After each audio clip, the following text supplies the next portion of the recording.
Good morning, students. Today we are going to start our lessons of English, and now we are going to learn syllabus on page number first. First, there is introductory activities. विद्यार्थ्यांनो, सुरुवातीला तुम्हाला introductory म्हणजेच परिचित अशा ओळख करण्यासारख्या काही कृती दिलेल्या आहेत. आता तुम्ही 8वीत आलेले आहात आणि तुम्हाला स्पोकन इंग्लिश म्हणजेच बोलण्याचं इंग्लिशची लँग्वेज कशी असावी यासाठी तुम्हाला काही चार्ट दिलेले खाली फुल फॉर्म अँड कॉन्ट्रॅक्टेड फॉर्म अशा पद्धतीने ते दिलेले आहेत. कॉन्ट्रॅक्टेड फॉर्म्स म्हणजे काय तर शॉर्टमध्ये ते कसे लिहायचे. I am busy. For example see first sentence I am busy and its contracted form is I am busy. लिहिण्याची पद्धत शॉर्टकटमध्ये कशी लिहायची कॉन्ट्रॅक्टेड फॉर्म्समध्ये ते तुम्हाला इथं स्पष्ट केलेलं आहे. They are tired. They are देच्या ठिकाणी ऑब्लिक करून वरती स्वल्पविराम दिलेला आहे आणि आर कसं लिहिलेलं आहे हे लक्षात घ्या. पेपरमध्ये तुम्हाला असा फुल फॉर्म दिलेला असेल आणि फिलिंग द ब्लँक्समध्ये म्हणजेच रिकाम्या जागा भरण्यामध्ये तुम्हाला कॉन्ट्रॅक्टेड फॉर्म्समध्ये ते लिहावे लागणार आहे. He is not coming. He isn't coming और ही इज नॉट कमिंग अशा दोन्ही पद्धतीने तुम्ही ते लिहू शकतात. You will like it. हे कशा पद्धतीने लिहायचं आहे बघा. You will like it. She will not like it. She won't like it. We had been for a trip. We had been for a trip. It must not happen again. It mustn't happen again. That would be fine. That would be fine कशा पद्धतीने लिहिलं आहे बघा. लक्षात घ्या विद्यार्थ्यांनो, contracted forms हा तुम्हाला 9वी 10वीत सुद्धा आवश्यक आहे. म्हणून कॉन्ट्रॅक्टेड फॉर्म्समध्ये सेंटेन्स कसं लिहायचं हे तुम्ही लक्षात घ्या आणि हे ॲक्टिव्हिटी दिलेली आहे ही तुम्ही आपल्या नोटबुकमध्ये लिहायची आहे. इंग्लिशसाठी तुम्हाला 200 पेज वही लावायची. त्यामध्ये अर्धा भाग तुम्ही क्लासवर्कचा करा, अर्धा होमवर्कचा करा. हे आज जे मी देते आहे हे सगळं तुम्ही क्लासवर्कमध्ये लिहायचं आहे. It must not happen again. It mustn't happen again. That would be fine. That would be fine. Do you like it. हा क्वेश्चन कसा विचारला आहे वर्बल क्वेश्चन आहे हा. जे क्वेश्चन्स व्हर्बने स्टार्ट होतात एम इज आर और डू डीड कॅन याने स्टार्ट होणारे हे वर्बल क्वेश्चन्स आहे. Do you not like it. Don't you like it अशा पद्धतीने ते लिहिलेलं आहे. खाली तुम्हाला fill up gaps of the table नाव असं दिलेलं आहे. हे तुम्हाला कंप्लीट करायचं आहे होमवर्कमध्ये. होमवर्कमध्ये हे लिहायचं आहे. लेट्स हे कशा पद्धतीने लिहिता येईल. Let us. शांट. शाल नॉट. दे हॅव इकडे लिहिलेले फुल फॉर्ममध्ये. मग तुम्ही कसं लिहाल ते वरती बघा. They have. दे आणि हॅव अशा पद्धतीने ते तुम्हाला लिहावं लागणार आहे. वी आर हे वी आणि आर अशा पद्धतीने लिहायचं. कॅन नॉट दिलं आहे फुल फॉर्ममध्ये ते कॉन्ट्रॅक्टेड फॉर्ममध्ये कॅन नॉट असं लिहावं लागेल तुम्हाला. कांट लिहावं लागेल. वेअर इज हे कॉन्ट्रॅक्टेड फॉर्ममध्ये वेअर इज असं लिहायचं. Where are what are full फॉर्ममध्ये व्हॉट और आर असं वेगवेगळं लिहावं लागेल. देअर इज देअर्सचं फुल फॉर्म काय लिहावं लागेल. There is. तर हे होमवर्कमध्ये तुम्ही करा. Now we are going to start our poem be the best. या अगोदर तुम्हाला वॉर्मिंग अप दिलेलं आहे युनिट 1चं. हे आपण सोडवून घेऊ आजच्या या तासाला आणि त्यानंतर पोएम स्टार्ट करू. युनिट 1 याला आपण स्टार्ट करत आहोत. या अगोदर मी तुम्हाला काही 8वीचा सराव अभ्यास दिलेला होता आणि त्यात प्रश्नपत्रिका पण आहेत. त्या पण तुम्ही होमवर्कमध्ये सॉल्व करा. चिटचॅटमध्ये गप्पा टप्पांमध्ये तुम्हाला प्रश्न विचारलेले आहेत. Have you got a first prize in any competition. तुम्हाला कोणत्या कॉम्पिटिशनमध्ये बक्षीस मिळालेलं आहे का पहिलं बक्षीस. How did you feel at that time. तुम्हाला कसं वाटतं त्यावेळेस. बघा मुलांनो, तुम्ही हे क्वेश्चन जे आहेत हे मराठीमध्ये सुद्धा तुम्ही सॉल्व करू शकतात. खरं हा जो चिटचॅटचा भाग आहे हा युनिट ॲक्टिव्हिटी आहे. म्हणजे तुम्ही ग्रुप ॲक्टिव्हिटी ही तुम्ही शाळेत करायची असते पण आता तुम्ही घरी तुमच्या आईवडिलांबरोबर तुम्ही ते करू शकतात. Have you इवर fail in your efforts. तुम्ही तुमच्या प्रयत्नांमध्ये कधी फेल झालेले आहेत का. Yes or no. Yes I have failed in my efforts sometimes. You can answer in this way. Do you think we should accept success as well as failure. तुम्हाला असं वाटतं का की सक्सेस आणि फेल्युअर हे दोघंही आपण स्वीकारायला हवे. Yes, I think we should accept success और failure as well as. What will be your reaction if you are not selected in the team? जर तुम्ही टीममध्ये एखादी गेम आहे त्याची टीम सिलेक्ट झाली आणि त्या टीममध्ये तुम्ही सिलेक्शन नाही झालं तर तुम्हाला कसं वाटतं? What will be your reaction म्हणजे प्रतिक्रिया काय असेल तुमची? Okay, you have to answer as well as write its answers in your notebook. यातला फर्स्ट क्वेश्चन परत दिलेला आहे. Read aloud the following sets of words. खाली दिलेल्या या शब्दांच्या समूहाचे मोठ्याने वाचन करा.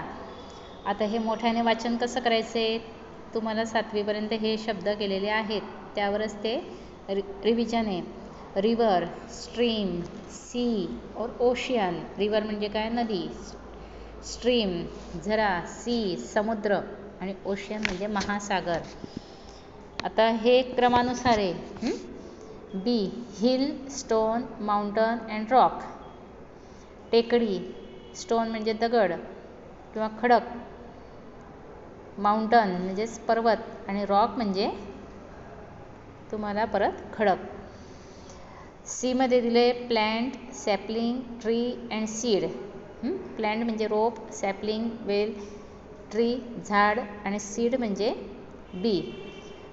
डी मध्ये चाइल्ड, ॲडल्ट, बेबी, यूथ. आता हे तुम्ही सेट ऑफ वर्ड्स रीड करायचे, पण त्याप्रमाणे एक आणखी मी सांगते तुम्हाला ॲक्टिव्हिटी. तुम्ही क्रमानुसार सुद्धा लावू शकतात. Child, adult, baby, youth. आता यामध्ये बेबी अगोदर येतं. Baby, child, adult, youth and adult म्हणजे वयोमानानुसार. बेबी अगोदर सगळ्यात लहान बाळ, चाइल्ड म्हणजे मोठं मूल थोडंसं कुमारावस्थेतलं, ॲडल्ट यूथ म्हणजेच तरुणावस्थेतला मुलगा आणि ॲडल्ट म्हणजेच वयस्कर व्यक्ती किंवा मॅच्युअर पर्सन.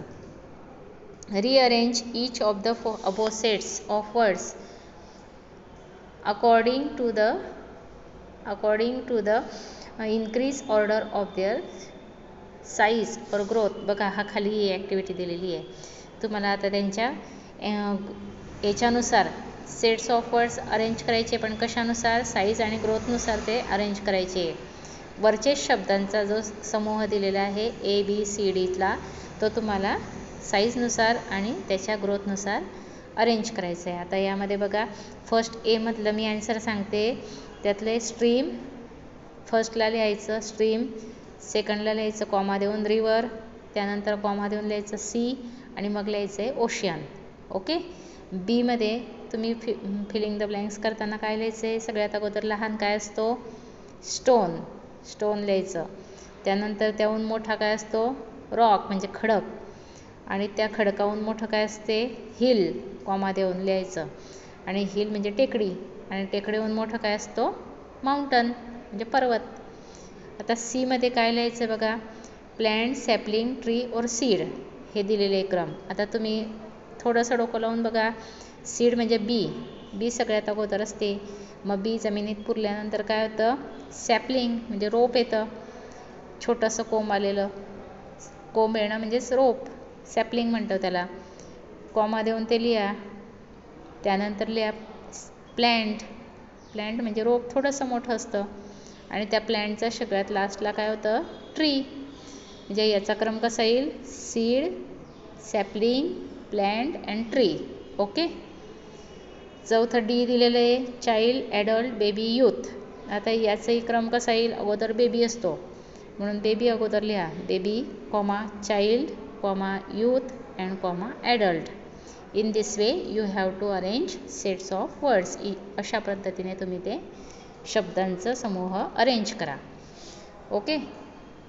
आता इथे सेकंडला तुम्हाला एक क्वेश्चन दिलेला आहे बघा.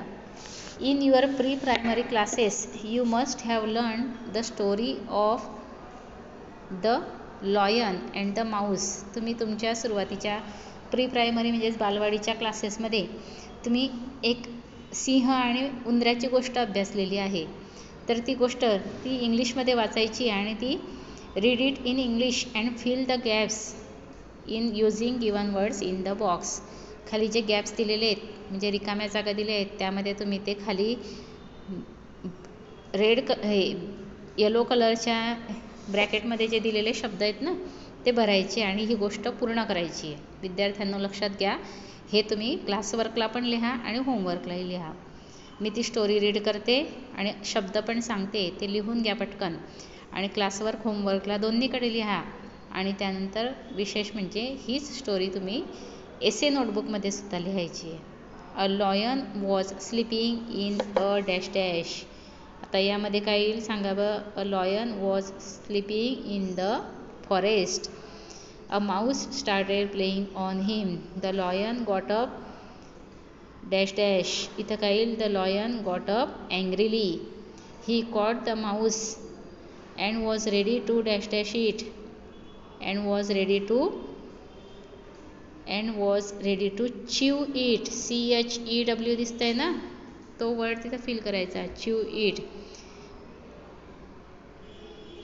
The dash dash bake the lion. आता कोण बेक करतंय, कोण प्रार्थना करतोय. The mouse bake the lion. या इथं बेक माऊस लिहा. To live it and said that someday it would dash dash the lion. That someone it would help the lion. The lion dash dash and let it go. The lion roared and let it go. One day the lion was dash dash in the net of set. कशामध्ये अडकला तर तो lion. Cot. मग इथं cot लिहा. One day the lion was caught in a net. CAUGHT लिहितंय ना, दिसतंय ना, ते लिहा तिथं तो word. In a set up by hunters. He dash dash loudly. He roared loudly as he tried too hard to escape. The mouse dash dash the lion and came. The mouse heard the lion. HEARD हे येईल तिथं. And came. It dash dash up the net with its sharp teeth and said the lion dash dash. It काय लिहित आता.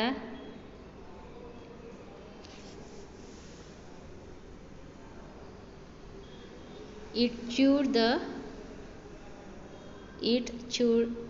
the lion and it dash dash. It chewed the net with its sharp teeth and set the lion free. इथं काय येईल. Free येईल. अशा पद्धतीने हे शब्द तुम्हाला भरायचे आणि पूर्ण करायची ही स्टोरी. होमवर्क आणि क्लासवर्कमध्ये लिहा. मॉरल ऑफ द स्टोरी काय येईल इथं. याचे मॉरल काय येईल सांगा बरं. याची मॉरल येऊ शकते. Help in need is a help in deed. A friend in need is a friend in deed. अशा पद्धतीने तुम्ही ती मॉरल लिहू शकतात. किंवा मदतीत जो संकटात मदत करतो तो खरा मित्र असतो. किंवा you have to be courtesy on a lower class of animal. Okay, लिहा हे आणि पूर्ण करा. बाय.